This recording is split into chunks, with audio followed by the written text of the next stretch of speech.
Voilà, bonjour à tous et bonjour à toutes. En ce jeudi 1er juin 2023, voilà, je suis heureux de pouvoir partager quelques moments, quelques paroles avec vous. Et je remercie le Seigneur avant tout pour sa grâce, pour toute chose, pour son soutien, puisque je viens de me faire opérer de mon genou. J'ai encore 15 agrafes dans mon genou. Je suis avec des béquilles et voilà, je me rétablis pas à pas. Merci Seigneur. Et je tenais également aussi à remercier tous ceux qui ont pensé à moi, qui ont prié pour moi, pour votre soutien. Je voulais aussi remercier particulièrement Sylvie, mon épouse, qui m'a aussi soutenu. Et comme dira la Bible, la femme, c'est vraiment l'aide de l'homme. Voilà, il n'est pas bon que l'homme soit seul, je lui ferai une aide semblable à lui. Et c'est dans ces moments de maladie qu'on voit vraiment le soutien, voilà, de son conjoint.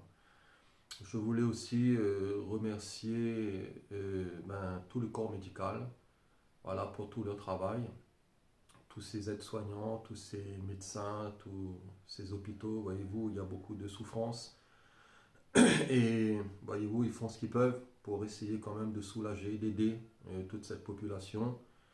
Et leur tâche n'est pas facile, hein, leur tâche n'est vraiment pas du tout évidente. Un petit bonjour également pour mes collègues sapeurs-pompiers qui se reconnaîtront, et je remercie également aussi le médecin-chef du SDIS, le colonel Lallemand, qui a pris de mes nouvelles et ça m'a quand même fait chaud au cœur. Voilà. En tout cas, je suis heureux d'être avec vous et je lisais quelques paroles dans le psaume 52 récemment où David dira: je veux espérer en ton nom parce qu'il est favorable. Voilà, je veux espérer en ton nom parce qu'il est favorable. Cher ami, je ne sais pas quelle expérience, ou si vous avez fait une expérience avec le Seigneur, si vous l'avez rencontré, ou si vous êtes sur une voie de rencontre. Je ne sais pas si vous avez fait cette expérience du salut, de la grâce de Dieu, de la nouvelle naissance et de l'engagement d'avec le Christ Jésus. Mais en tout cas, je crois que pour tous ceux et toutes celles qui vraiment ont donné leur cœur au Seigneur, ils peuvent dire que Dieu leur est favorable. Et vous savez, la porte de la grâce est encore ouverte et nous vivons des temps de grâce, des temps de bénédiction. Et il est important de répondre à l'appel du Seigneur. La Bible nous dit que le Seigneur se tient à la porte et il frappe. Il se tient à la porte de nos cœurs. Et si quelqu'un entend sa voix, si quelqu'un ouvre la porte, le Seigneur entrera chez lui, dans son cœur, dans sa demeure, dans son être. Et il viendra, il soupera avec lui, et cette personne soupera aussi avec le Seigneur. Il y aura un partage, il y aura une communion, il y aura une bénédiction. David avait fait vraiment aussi une expérience avec le Seigneur, cet homme de Dieu, et il dira: je veux espérer en ton nom parce qu'il m'est favorable. David, c'était un homme de guerre, c'était un homme qui a connu des hauts et des bas, des sommets, des vallées. Il a connu, voyez-vous, des joies, mais aussi des peines. Mais c'était un homme du Seigneur qui avait un cœur pour Dieu, qui avait la foi dans son cœur. Et quand nous lisons le psaume 52, ce psaume est en rapport avec les difficultés qu'il a rencontrées, d'avec le méchant Doeg, d'avec aussi le roi Saül. Et on trouve cela dans 1 Samuel 21 et 22. Et David était, voyez-vous, dans cette période de sa vie, il était rejeté. Et les rejetés du Seigneur aussi, ça existe. Vous savez, c'est une chose que de donner sa vie au Seigneur, mais tout au long de notre parcours, de notre existence sur cette terre, nous avons rencontré aussi des difficultés par rapport à notre foi, par rapport à notre engagement avec le Seigneur. Et dans Matthieu 10, Jésus, après avoir envoyé les disciples en mission, après les avoir choisis, après les avoir envoyés, il les mettra en garde, voyez-vous, contre les persécutions et contre les périls à venir. Et le Seigneur dira: voici, je vous envoie comme des brebis au milieu des loups. Soyez donc prudents comme des serpents et simples comme des colombes. Je vous envoie comme des brebis au milieu des loups. Normalement, ce sont les loups qui viennent au milieu des brebis. Mais là, le Seigneur nous envoie, il envoie les siens, voyez-vous, dans un monde hostile. Et ce monde, il faut le reconnaître, n'est pas toujours favorable, voyez-vous, aux choses du Seigneur, au royaume de Dieu, aux choses de la foi. Et il y a de ceux qui acceptent le Seigneur, mais il y a aussi malheureusement un grand nombre qui le refusent et qui ne veulent pas du Seigneur. Alors Jésus nous dit: soyez donc prudents comme des serpents et simples comme des colombes. Soyez donc prudents. Voilà. Ce mot prudence, dans son sens original, signifie être intelligent. Ce mot prudent, dans son sens grec, signifie être sage, être avisé, et être aussi discret. Voilà, être simple. Et ce mot, quand je l'ai regardé, ce qui m'a interpellé, c'est ce mot nous renvoie à quelqu'un qui est attentif à ses intérêts. C'est-à-dire quelqu'un qui est attentif à ses propres intérêts, à ses intérêts personnels. Voilà, nos intérêts, c'est le salut, c'est la vie éternelle. Voyez-vous, nous sommes là pour aider les autres, mais avant tout, nous devons prendre garde à notre état spirituel. Avant tout, nous devons prendre garde à notre condition spirituelle et dans quel état de cœur nous sommes, quelle est la température de notre cœur, quelle est notre relation avec le Christ Jésus. Et voyez-vous, au-delà de faire pour le Seigneur, au-delà des activités, au-delà des programmes, au-delà de tout ce que nous pouvons entreprendre, voyez-vous, qui peut être bon, il y a quelque chose de plus important, c'est d'être avec le Seigneur, c'est de faire ce que lui veut, c'est d'être là où il veut, et c'est de demeurer en lui et que ses paroles demeurent en nous, c'est de porter du fruit là où le Seigneur nous a établis. Je veux espérer en ton nom parce qu'il est favorable. Dans le psaume 27, le psalmiste dira que l'Éternel est ma lumière et l'Éternel est mon salut. De qui aurais-je crainte?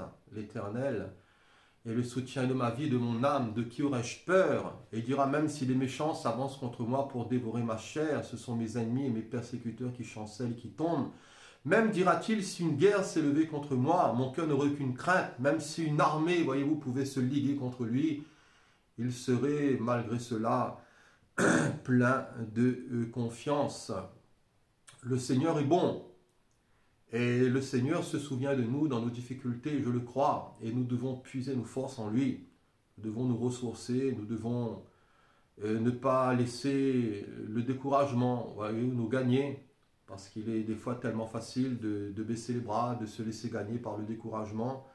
Mais plaise au Seigneur que nous puissions nous ressourcer en lui, parce qu'en lui est la force.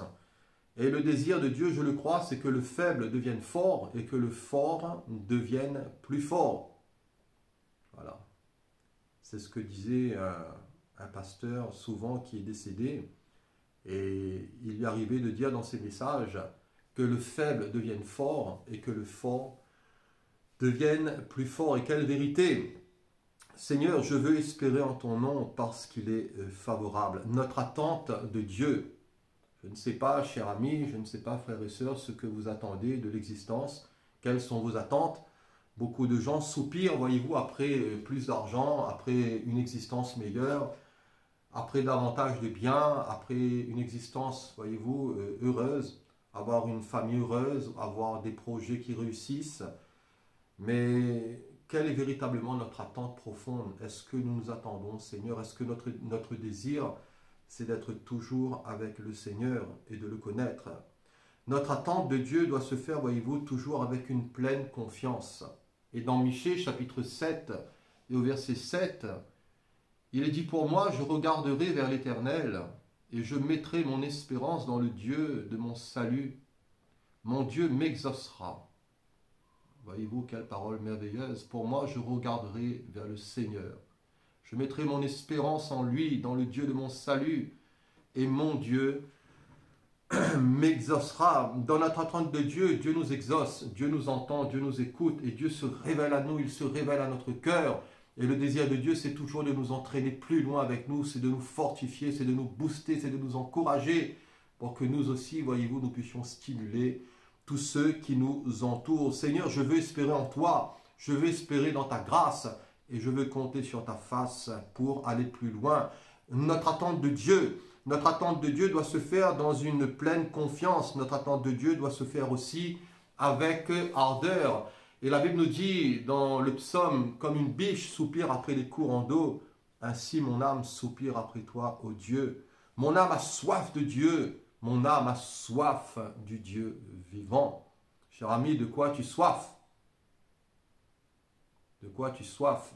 La Bible nous met en garde, voyez-vous, contre les citernes crevassées, de ceux, voyez-vous, qui cherchent à boire dans des citernes crevassées qui ne retiennent point d'eau. Ce sont les citernes de ce monde.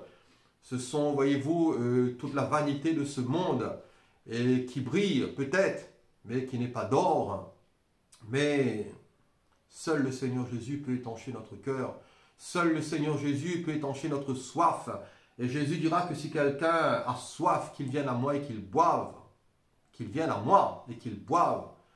Et celui qui croira en moi, des fleuves d'eau vive couleront de son sein, de son cœur. Les fleuves de l'esprit, les courants de la vie, notre attente de Dieu. Notre attente de Dieu doit aussi avoir pour but le salut et la vie éternelle.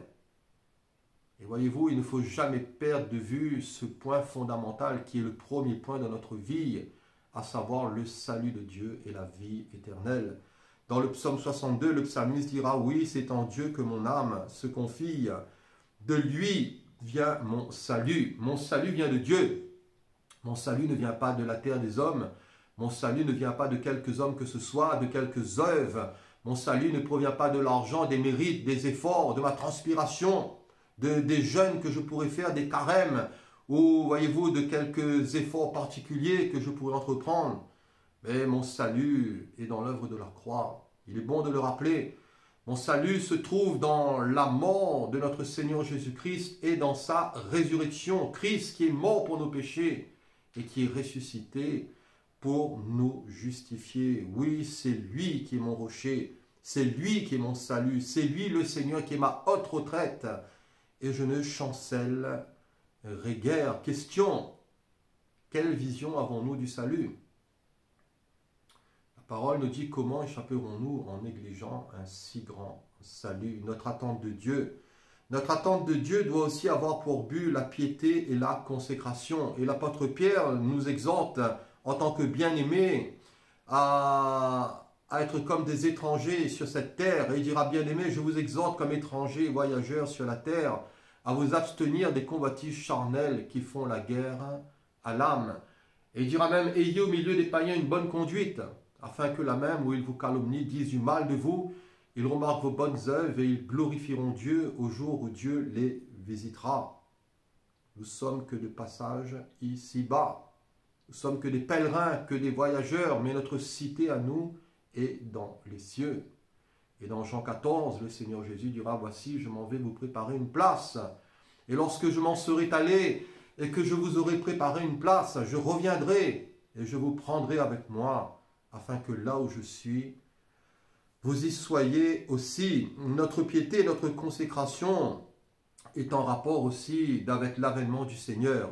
Et dans 1 Thessaloniciens 1, verset 10, l'apôtre dira, car on raconte à notre sujet quel accès nous avons eu auprès de vous, et comment vous vous êtes convertis à Dieu en abandonnant les idoles pour servir le Dieu vivant et vrai, et pour attendre des cieux son Fils qu'il a ressuscité des morts, Jésus, qui nous délivre de la colère à venir. Il est bon de se rappeler que l'avènement du Seigneur est proche. Je ne sais pas, peuple de Dieu, amis chrétiens, si tu attends le retour du Seigneur Jésus. Tout à l'heure, je parlais de prudence. L'homme prudent ou la femme prudente, c'est celui qui pense à ses intérêts, et à ses intérêts surtout spirituels, à la vie éternelle, au salut. Et ce mot prudent signifie sage, ce qui nous renvoie également à la parabole des 10 vierges, qui nous parle des 5 vierges sages et des 5 vierges folles. Et voyez-vous, de tous ceux et de toutes celles qui savent faire des réserves d'huile, de tous ceux qui savent entretenir leur cœur, leur relation avec le Seigneur, et de tous ceux qui se laissent emporter par les soucis de la vie, par le courant de ce monde, par la séduction des richesses, par la convoitise des yeux, la convoitise de la chair, l'orgueil de la vie, par tout ce qui pourrait miner notre cœur. Et comme je le dis bien souvent, notre cœur n'est pas une poubelle. Et chacun doit apprendre à veiller sur son propre cœur. Chacun a cette responsabilité de veiller sur l'état de son cœur, de ses sentiments et de tout ce qui peut pénétrer en nous, de tout ce qui peut entrer à l'intérieur de nous. Notre piété, notre consécration est en rapport avec l'avènement du Seigneur. Jésus revient et il reviendra bientôt. Nous ne savons ni le jour ni l'heure, c'est vrai, Et pour tous ceux qui ont voulu donner des dates, ils se sont plantés. Mais son avènement est proche et la Bible nous dit que même son retour est aussi est certain.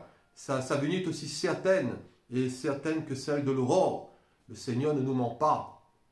Voyez-vous, le Seigneur ne nous trompe pas, il ne nous dupe pas. Ce que le Seigneur dit, il l'accomplira. Et Dieu ne nous a pas destinés à la colère, frères et sœurs. Le Seigneur nous a destinés à l'acquisition de son royaume par notre Seigneur Jésus-Christ.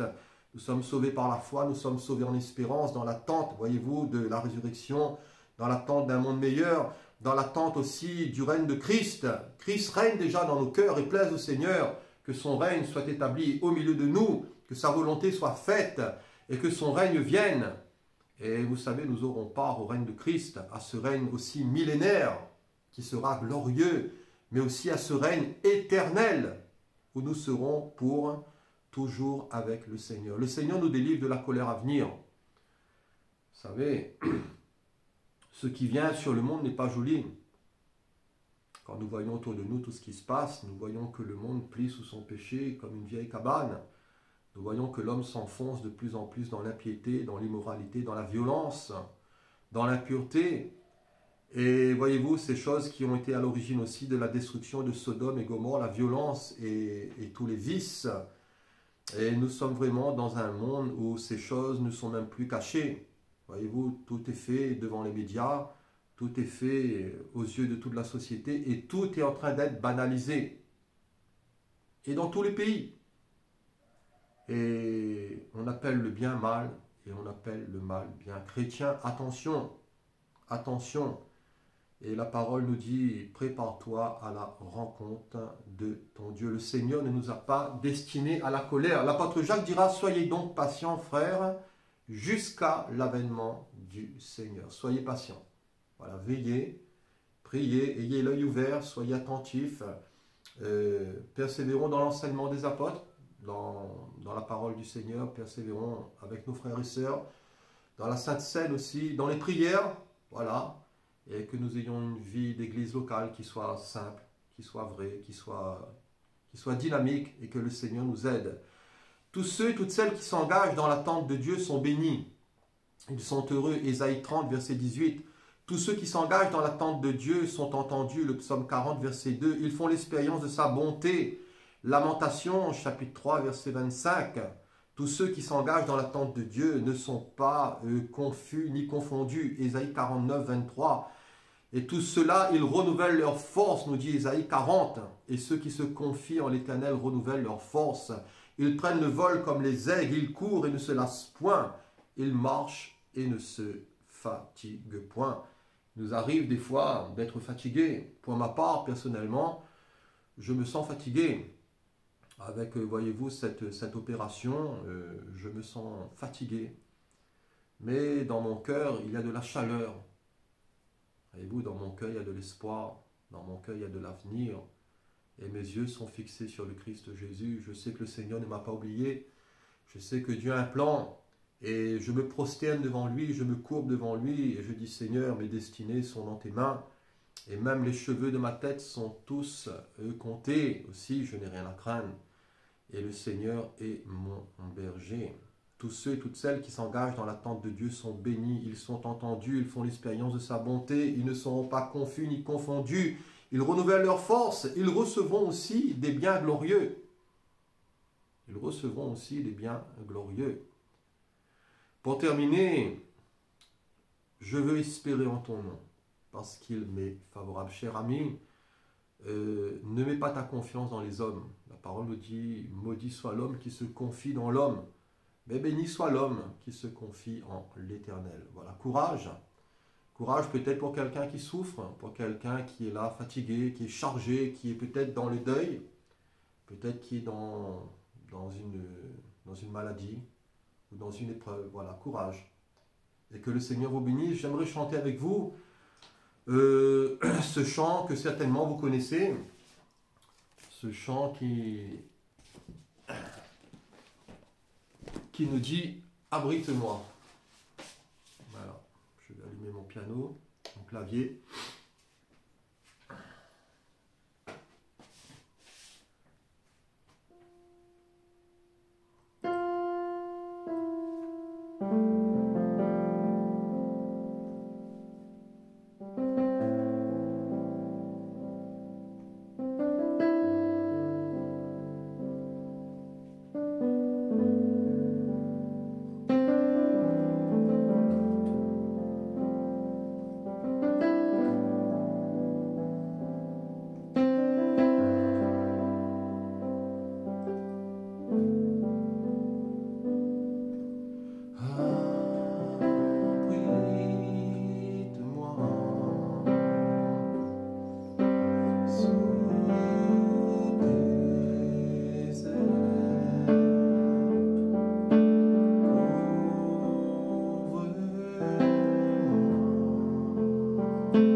Voilà, que le Seigneur vous bénisse tous abondamment et bonne fin de semaine à vous et à la prochaine, Dieu voulant.